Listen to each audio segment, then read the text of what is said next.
감사합니다. 저희들에게 귀한 믿음을 주시고 이 시간 주의 전에 올라와 하나님 앞에 예배하는 자로 설 수 있도록 인도해 주심에 감사를 드립니다.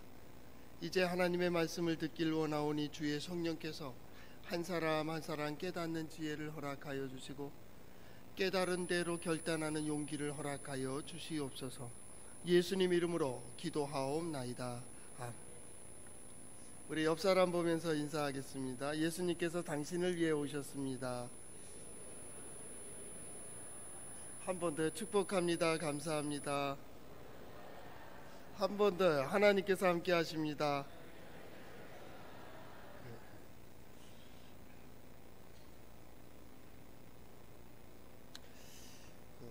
성경 공부를 하는데 하루는 성경 공부를 어머니 권사님도 하시고 며느리 집사님도 하시고 그리고 이제 집에 와서 이제 밥을 차리며 식탁에 앉아갖고 얘기하기를 그 마리아는 참 좋았겠다 그래. 왜 그러세요? 그랬더니 며느리가 없지 않냐. 며느리가 갑자기 열이 올랐어요. 그래서 며느리가 얘기합니다. 어머니 저는요 이브가 하와가 더 좋아요. 그래. 하와가 좋습니다. 그래서 왜 그러냐니까 시어머니가 안 계시잖아요.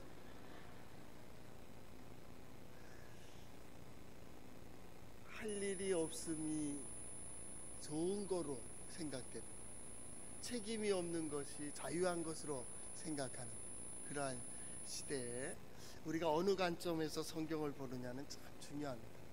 그러니까 그 성경의 관점을 잘 하지 않으면 사람이 이렇게 잘못 사용을 한단 말이에요. 성경을 보는데도 어떤 사람은 코에 걸면 코걸이고 귀에 걸면 귀걸이고 우리 옛날 어른들이겠죠. 아전인수격이라고 자기 마음대로 자기 뜻대로만 해석을 다 해요. 그래서는 안 되는 거죠. 그래서 성경을 보면서 과연 하나님께서 내게 무엇을 말씀하시는가, 그리고 이때 내가 어디에 무엇을 서야 되며 해야 되는가를 한번 생각하는 그것이 바로 하나님의 말씀을 듣는 바른 자세가 아닌가 그렇게 생각이 됩니다. 한번 따라해 볼까요? 하나님의 말씀인 성경은 나의 신앙이요 나의 고백입니다. 주여 내게 무슨 말씀을 하려 하시나이까?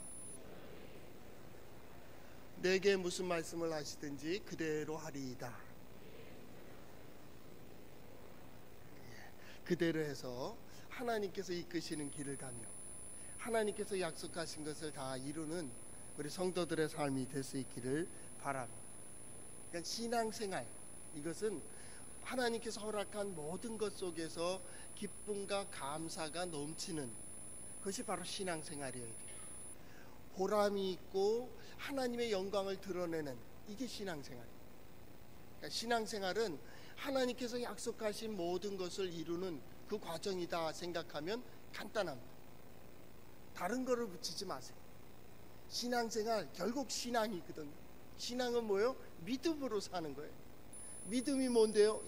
하나님과 나와의 관계. 나는 하나님을 믿어요. 하나님은 나를 구원해 주세요. 여기 믿음의 관계.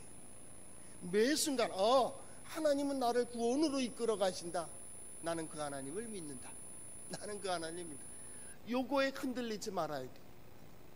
더 중요한 것은 이게 역사화되기 위해서는요, 내 삶 속에 보여지고 내 삶 속에서 증거되기 위해서는 신앙이 필요한 거예요. 그 믿음대로 고백하는 삶이, 그 믿음대로 마음을 먹고 그 믿음대로 말하고 그 믿음대로 행동하고 그리고 일하고 그리고 나가고, 거기에 뭐 있어요? 하나님의 약속된 말씀이 어떻게 이루어지는가를 보는 거예요. 하나님 이렇게 말씀하셨는데 난 그대로 믿어. 세상이 뭐라 그래도 나는 하나님을 믿어. 하나님의 역사를 믿어. 지금도 나를 위하여, 나를 구원하기 위하여 역사하심을 믿어. 그리고 그 길로 가는 거예요. 모든 신앙의 척도는 거기에 있어요. 거기에 있어요. 어차피 우린 둘 중에 하나를 선택했어요. 세상도 역설적이고요, 신앙도 역설적인 거예요.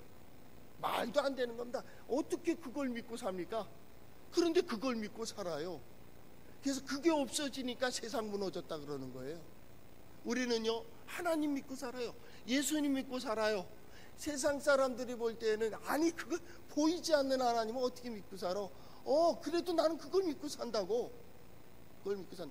요 차이는 그 믿음대로 가는 거예요. 믿음대로. 그 마음대로.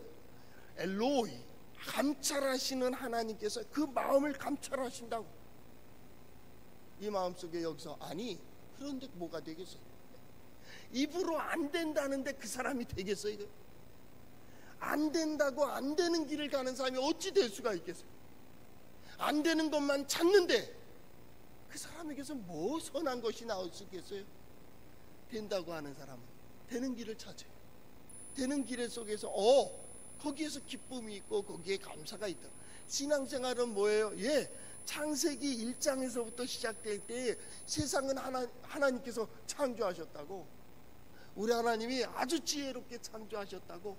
그리고 인간들에게 축복하셨다고. 땅을 정복하라, 충만하라, 다스리라.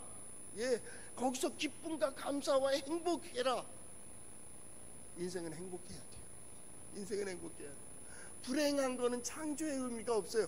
내가 오늘 태어난 이유는 따라해볼까요? 행복하기 위해서다.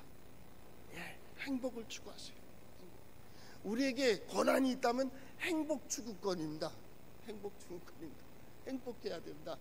불행한 것 하나님 원하시는 게 아닙니다. 괴로워하고 고민하고 밤새 고민하는 거요. 쉽게 말하면 불신앙입니다. 믿지 못하니까 밤새 고민하는 거지. 어느 정도 딱 생각이 됐고 여기까지 했다면 나머지는 맡겨야죠. 하나님께 맡기고 그리고 잠을 자고 그리고 출발하고 그리고 일을 해나가는 거예요. 그 일 속에서 누가 역사해요? 하나님이 역사하시는 거예요. 모세는 그걸 너무 잘 알고 있는 사람입니다. 하나님이 어떠한 분이신지, 하나님이 어떻게 역사하시는지, 하나님의 능력이 어떠하신지를 그는 충분히 보았습니다. 이제 이 신명기 33장까지 올 때에는 이미 그의 나이가 120살입니다.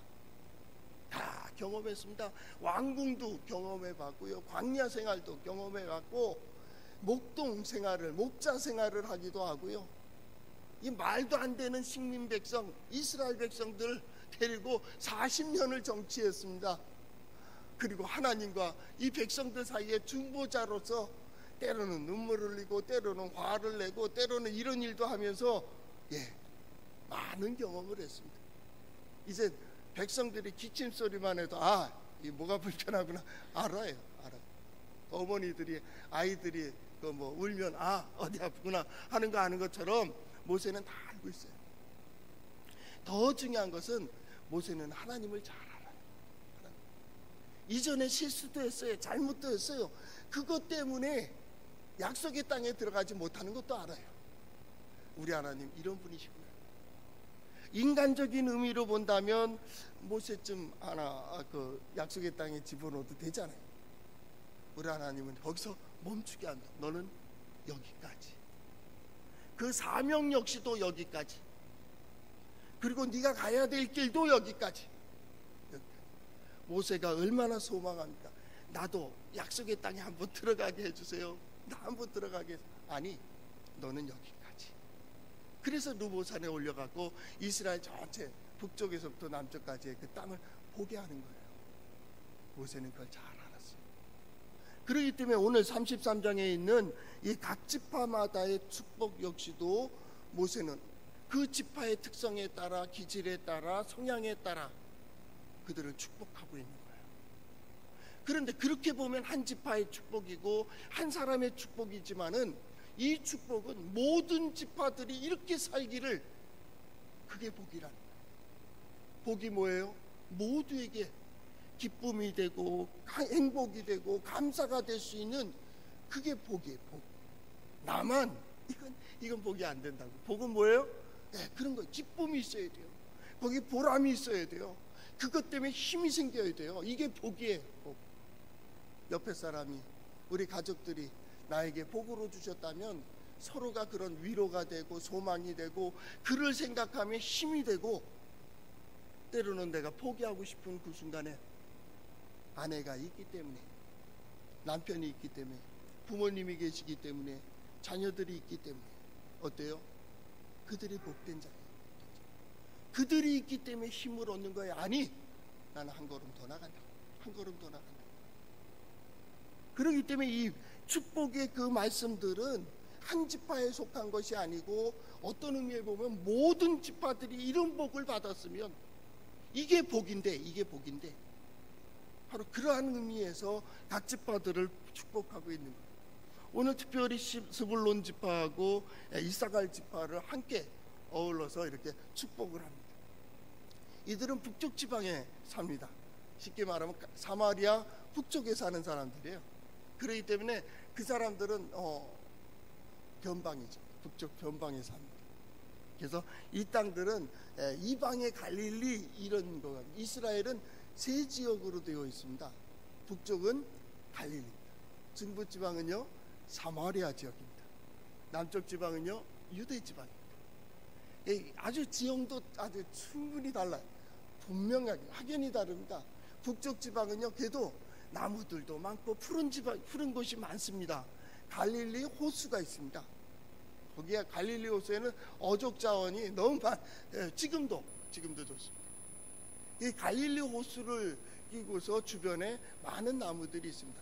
그래도 그 정도, 광야 지방에서 그 정도면 아주 좋은 곳이, 푸른 곳이다, 그렇게 얘기할 수 있습니다. 사마리아 지역으로 내려오면서는 산악 지역입니다. 산악 지역이. 그래서 사마리아 거기 실로, 베텔, 세겜, 여기는 높은 지역이에요. 높은 지역. 근데 예루살렘 밑으로 내려가면서는 광야 지역입니다. 이게 유대 지역이라고 합니다. 이 스불론과 이사갈 지파는 어디에 있느냐면 갈릴리 지방입니다. 이 갈릴리 지방은 역사적으로 나중에 가서는 굉장히 천대를 받습니다. 이스라엘 백성들이 만약에 외부의 침입을 받으면 이 침입할 때 협상을 합니다. 더 이상 내려오지 마세요. 더 이상 내려오지 마세요 하고 협상을 맺을 때 어디를 떼어주느냐면 갈릴리 지방을 떼어줍니다. 갈릴리 지방은 가지세요. 그러나 이쪽으로는 내려오지 마세요. 그래서 예루살렘에 있던 정치인들이 가서 협상을 맺어요. 그러니까 갈릴리가 얼마나 소외되는, 그래서 성경에 보면 신약에 이제 예수 그리스도의 탄생에 보면 이방의 갈릴리, 이방의 갈릴리. 이 이방의 갈릴리 버려진 땅이잖아요. 전쟁만 나면 버려지는 땅이니까 이곳에 예수 그리스도께서 오심으로써 참 빛이 비춰져요. 그 땅의 중심에 또 누가 있느냐면 스불론과 이사갈이 있어요. 이건 역사적인 역사니까 참고로 해서 들어두시면 좋습니다. 그래서 그 땅이 버려지는 거예요. 그러니까 얼마나 소외되는 땅입니까? 예수님도 갈릴리 지방에서 이제 자라나시죠. 나사렛. 그것도 갈릴리에서 더 지중해 쪽으로 간 중앙에 그 중간에 나사렛이 있습니다. 그 나사렛 지방에서 자라나니까 예수님 사람들이 뭐라 그러니까, 야, 나사렛에서 무슨 선한 게 나올 수 있냐, 거기 무슨 인물이 나와, 그렇게까지 얘기하던 지역입니다. 그러니까 이사갈과 스불론, 이 축복을 역사적으로 이렇게 본다면 뭐 그렇게 축복 받았겠나, 이제 이런 생각을 할 수 있는 그런 지파가 됩니다. 그런데도 모세는 이 스불론과 이사갈 지파에게 축복할 때 그 첫 번째가 이겁니다. 18절, 스불론이여 너는 밖으로 나아감을 기뻐하라. 이사갈이여 너는 장막에 있음을 즐거워하라. 이거 좀 더 이사갈과 스불론은 같은 접경 지역에 같이 이렇게 분배를 받았습니다. 그러니까 같이 어울러서 이렇게 이야기하고, 다른 성경에 보더라도 스불론과 이사갈은 같이 갑니다. 한 어머니의 다섯째, 여섯째 같이 한 어머니의 자녀들입니다. 그렇기 때문에 이렇게 함께 가는 것을 볼 수가 있습니다. 그들에게 기뻐하라, 즐거워하라 하는데 그 첫 번째 축복이 뭐냐면 네가 나가도 들어가도 행복할 거다, 그 말입니다. 그걸 축복합니다. 그 사람, 어떤 사람들을 보면서 나가도 복받고 들어와도 복받고 그런 복을 얘기하잖아요. 성탄절, 대강절 둘째 주일, 오늘 성경 이 말씀을 볼 수 있게 돼서 참 기쁘게 생각합니다. 왜냐하면 소외된 갈릴리 지방에 예수 그리스도의 복음의 빛이 거기서 시작이 되었다는 거예요. 복음 선포가 거기서부터 시작이 되었습니다. 근데 거기에 속한 지파가 누구냐면 스불론과 이사갈 지파였기 때문입니다. 그래서 그들을 축복합니다. 나가고 들어감이 축복이다. 예, 이 축복 속에서 얻는 축복의 의미에 가장 중요한 몇 가지를 있습니다. 그 첫 번째가 뭐냐면 정체성입니다. 정체성. 내가 누구냐? 내가 하나님의 은혜를 어떻게 받으며 나는 하나님 앞에서 어떤 존재인가를 하나님의 말씀을 들으며 우리는 그걸 발견해야 됩니다. 하나님께서 이 사람에게 얘기했지 아니, 하나님께서 이 사람에게 이야기하며 너를 이렇게 축복하길 원한다는 거예요. 내가 누구냐? 이걸 발견하는 순간 기쁨이 돼요. 하나님이 나를 이렇게 축복해 주시는데, 하나님께서 나와 함께 하여 주시는데, 나가는 길도 마찬가지입니다. 그 길 속에서 하나님께서 동행하여 주시는데, 축복은요 자신을 발견하게 해요. 아버지가 아들을 축복합니다. 부모가 자식을 축복합니다. 또 사람들이 서로 축복을 합니다. 축복할 때 내가 거기선 자격을 논하지 않습니다. 그냥 축복하는 겁니다. 우리 옆 사람 한번 축복할까요? 축복합니다. 감사합니다. 예, 축복하는 겁니다. 저 사람이 나를 축복했다니까요. 그 사람이 그 마음에 진실된 마음으로 축복했다면 더 큰 복이에요. 더 큰 복은 뭐냐면 그가 진실된 하나님의 사람이고 하나님 앞에 진실되게 살아가고 있고 하나님의 은혜를 간절히 사모하며 옆에 사람을, 가족을 축복했다면 여러분은 진정으로 복된 사람입니다. 그런 복을 그대로 받을 수 있기를 바랍니다. 그대로 받는 겁니다. 축복은 내가 평가하는 게 아닙니다. 그가 축복하는 겁니다. 그가 내게 선포했습니다. 너는 복 받을 거야. 그러니까 그 복 받은 걸 그대로 받아들입니다. 두 번째로 축복에 있어서 방향을 설정합니다. 축복은 방향을 설정합니다. 내가 그렇게 살아야겠구나. 이런 복도 있다, 저런 복도 있다. 복을 얘기할 때요, 그 복을 들으면서 내가 그렇게 살아야겠구나. 너는 물질의 복이 있을 거야. 너는 명예의 복이 있을 거야. 너는 지혜로우니까 많은 사람들을 의의 길로 인도할 거야. 너는 그런 복이 있어. 그런 복이 있어. 우리 흔히들 말하는 너 그런 재능이 있어. 그런 얘기가 똑같은 거. 축복. 하나님의 말씀이 어떤 의미에 보면 모든 게 인간을 향한 복된 길을 제시하고 있습니다. 너희는 이렇게 살 수 있어. 이렇게 살 수 있어. 이 축복을 하기 위해서 모세는 그 이전에 너희가 누구냐라는 걸 계속 강조했습니다. 너희는 하나님의 자녀라. 너희는 하나님의 백성이라. 하나님께서 너희를 선택했다. 너희가 잘나서가 아니라, 너희가 숫자가 많아서도 아니다. 오히려 너희는 작은 부족이라. 그럼에도 불구하고 하나님이 너를 선택했다고. 왜요? 너를 통하여 하나님의 능력이 어떠하신지, 하나님의 은혜가 어떠하신지, 하나님 살아계신지를 어떻게 살아계신지를 보여주겠다. 이게 기본으로 깔려 있어야 돼요.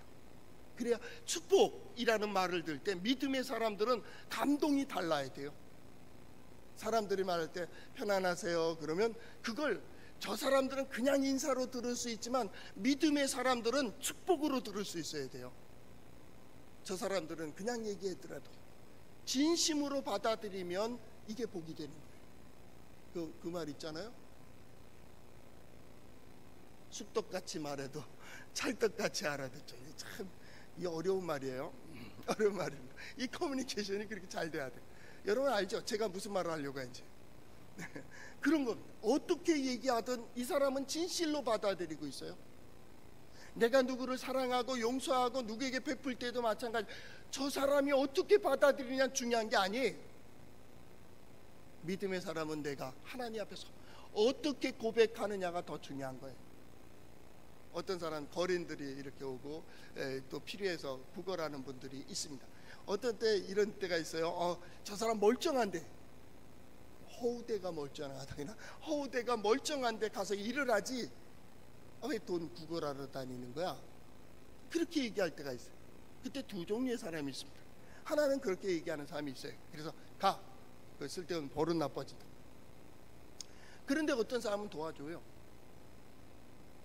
도울 수 있다는 게 뭐가니? 그렇게 구걸하는 것보다 도와주는 게 낫지. 도와주고 저가 어떻게 쓰든지 흥청망청 하든지 그걸 갖다 어떻게 쓰든 우리는 도와줘야 돼요. 도와줄 사람은 도와줘야 돼요. 그 좋은 얘기가 있잖아요. 어떤 수도사가 냇가에 이렇게 정갈이 떠내려간단 말입니다. 그 정갈을 보면서 그 녀석이 떠내려가게 생명을 귀히 여겨야 되니까 그 생명을 갖다 구해주러 들어갔어요. 옆에 있던 수도사가 아니 저거 물리면 큰일 난다 그러지 말라고 그랬더니 아니라고 하고 들어가서 그 선을 베풀죠. 그래서 정갈을 꺼내가지고 바닥에 땅에다 딱 넣는 순간 이 녀석이 딱 물어버렸어요. 뭐라고 그 쓸데없이 그 정갈을 갖다 왜 구해주느냐고 했더니 하는 말이 그 수도사 하는 말이 이렇습니다. 정갈은 무는 게 사명이고 나는 구해주는 게 사명이고 다른 거예요. 본질이 달라요. 우리는 하나님의 백성이고 하나님의 사람이고 하나님의 은혜로 사는 자임을 고백하고 있는 거예요. 이 시간도 마찬가지입니다. 왜 예배 드립니까? 하나님의 도움이 필요한 거예요. 그래서 모든 게 하나님께서 이 사람을 통해서 말씀하시나? 하나님께서 이 일을 통해서 말씀하신가? 하나님께서 이때 준비하시는가? 아니면 오늘 하나님께서 그것을 이루어 주실까에 대한 기대를 가지고 있어요. 누구예요? 하나님입니다. 하나님께 대한 늘 하나님 앞에서라고 하는 말은 그 말이에요. 이 사람을 통하여 어떻게 역사할지 몰라요. 내가 볼 때는 아닌 것 같은데 하나님이 역사하신다니까요. 거기에다 대고 모세가 축복하는 거예요. 이렇게 생각해야 돼요. 신앙은요 하나님 앞에 무릎을 꿇는 겁니다. 어떻게 꿇어요? 왜 꿇어요? 마음대로 하세요. 당신의 뜻이라면 나아가기도 하고 하나님의 뜻이라면 멈추기도 하고 하나님의 뜻이라면 일어나기도 하고 짐을 지우면 짐을 지고 올라타시면 태우고 그러고 가는 이게 신앙. 그렇게 가면서 거기에 권위도 있고 명예도 있고 거기에서 능력이 나타나는 거. 아니 저 사람이 어떻게 저럴 수가 있느냐고. 어제까지만 해도 별 볼 일 없거든요. 도저히 소망이 없던 사람들이 회복이 돼요. 일어서요. 그 자손들이 잘 돼요. 어떻게 설명할 수가 있겠냐고. 그게 바로 뭐예요? 신앙. 그런 가운데 우리는 그 방향을 설정을 했어요. 하나님 편으로 설정했다니까요. 모든 시간 지금 무엇 할 건데 하나님이 대립이 될 수가 없어요. 하나님과 그러면 끝난 거예요.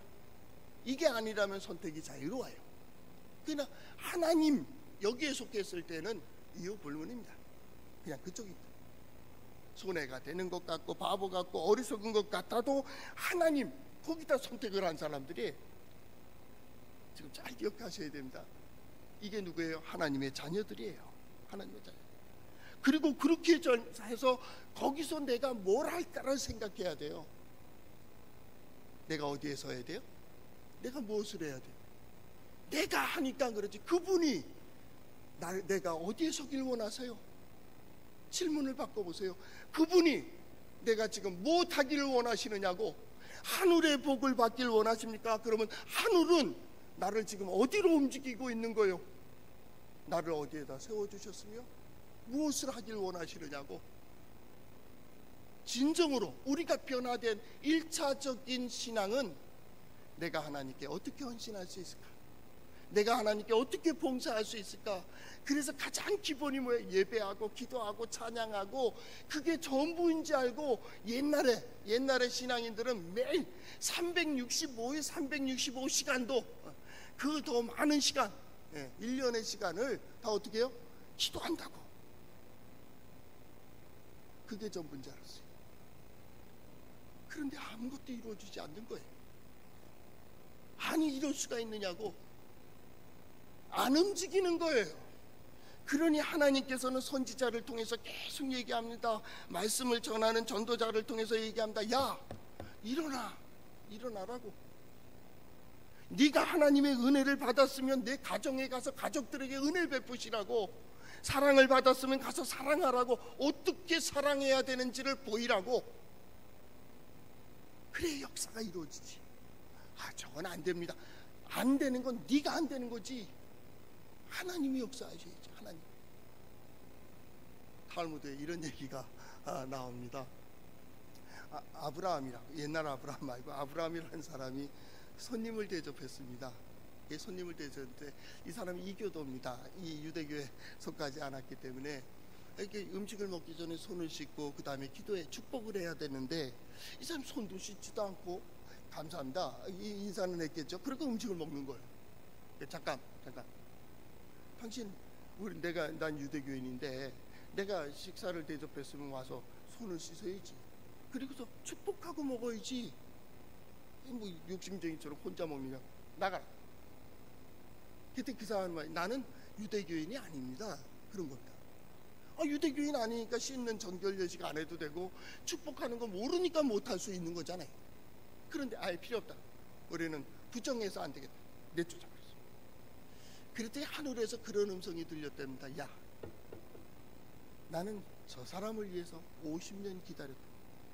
지금까지 잘 만들어서 네가 선한 마음 갖도록 해갖고 오늘 대접만 잘 받으면 하나님이 저런 사람들을 복 주시는구나 라고 결단하고 마음이 바뀔 수 있는 그 순간 네가 나의 50년을 버린 거야. 그러더니 그 깨달음이 생겼다. 그래서 다시 가서 그를 붙들었답니다.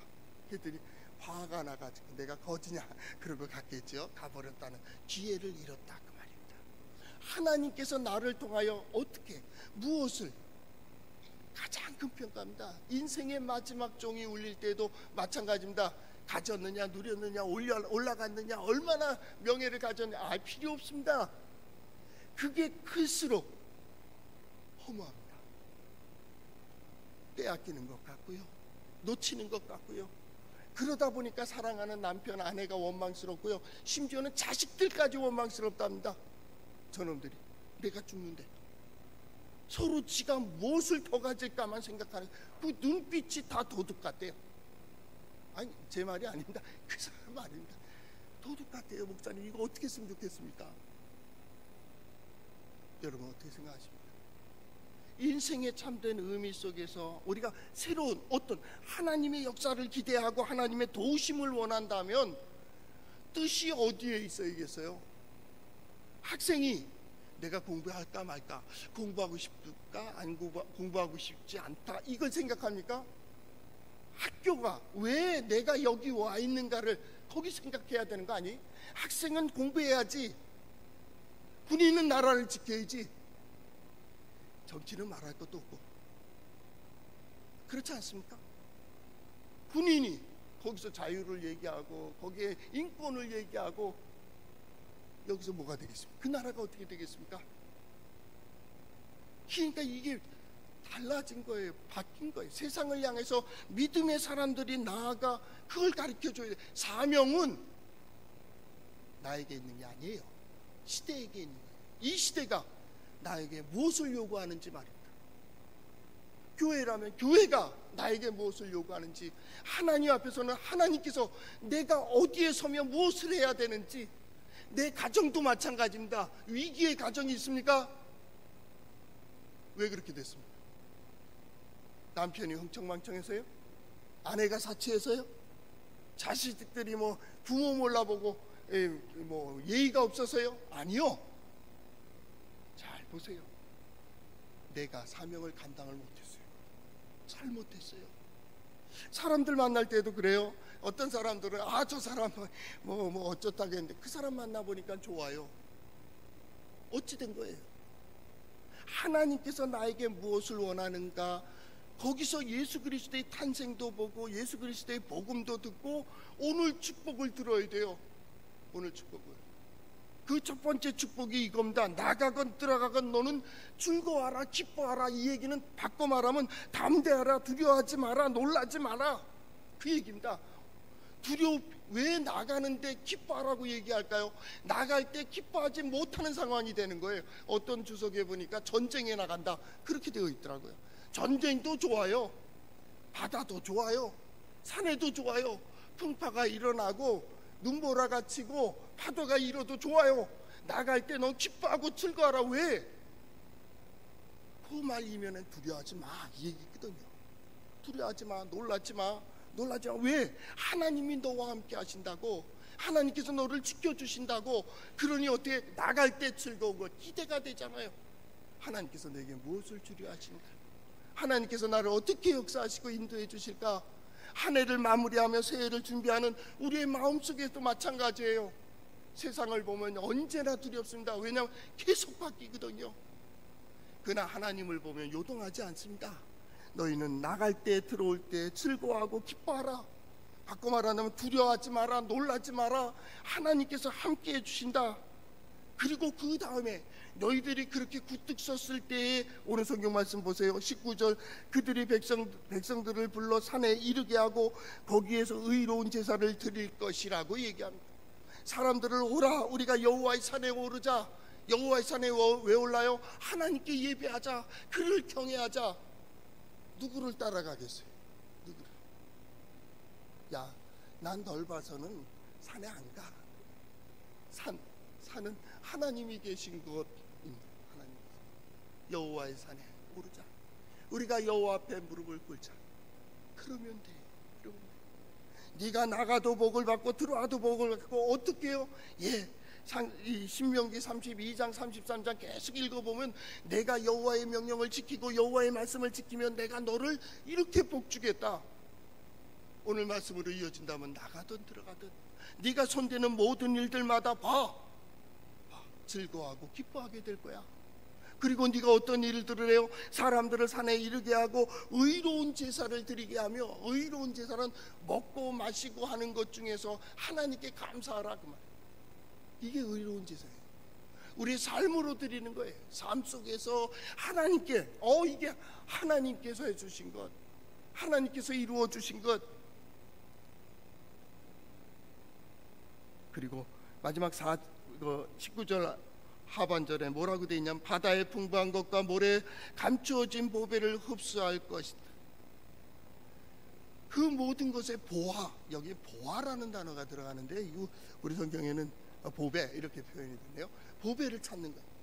쉽게 말하면 네가 부자가 된다는 겁니다. 부귀를 누린다. 복된 자입니다. 복된 자. 들어가도 하나님의 도우심을 받고 나가도 복을 받고 두려워하는 것이 없고 놀라는 것이 없고 그 모든 것 속에 하나님이 함께 하시며 그가 사람들을 이끌어 온다고요. 야, 와봐. 그 사람은 자기만의 복이 아니, 이거는 복의 중간밖에 안 되는 거예요. 내가 누리는 것을 남에게 가르쳐 줄 수 있고 이끌어 줄 수 있어야죠. 어떻게 저렇게 살 수 있는데? 와봐.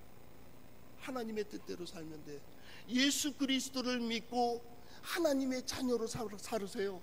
예수 그리스도를 믿고 하나님의 도우심을 받으세요. 예수 그리스도를 믿고 하나님께서 함께 해주시는 은혜를 누리세요. 이게 전도예요. 전도. 오라고. 하나님께 예배하며 하나님의 백성이 되세요. 하나님께 예배하는 마음으로 살아서 하나님 약속하신 것을 누리세요. 보배를 흡수하리로다. 담대합니다. 하나님의 복을 받는 사람, 하나님의 은혜를 아는 사람은 어디에 가든지 무엇을 하든지 담대합니다. 사랑하는 성도 여러분, 대강절 둘째 주일 이 말씀을 보며 저는 이렇게 축복합니다. 여러분들이 나가든 들어가든 여러분이 기뻐하고 즐거워하는 복으로 충만할 수 있기를 바랍니다. 여러분의 모습을 보며 많은 사람들을 주께로 이끌어가는 그러한 귀한 사명을 감당할 수 있기를 바랍니다. 더 중요한 것은 여러분의 삶이 풍요로워졌으면 좋겠습니다. 그래서 그 삶 속에서 선한 일들을 많이 이루고 여러분들의 모습을 통하여 하나님 살아계시고 능력 있으시고 은혜로우심을 보여 하나님께 영광을 돌리는 우리 성도들의 삶이 될 수 있기를 축복합니다. 기도하겠습니다. 사랑해 주님,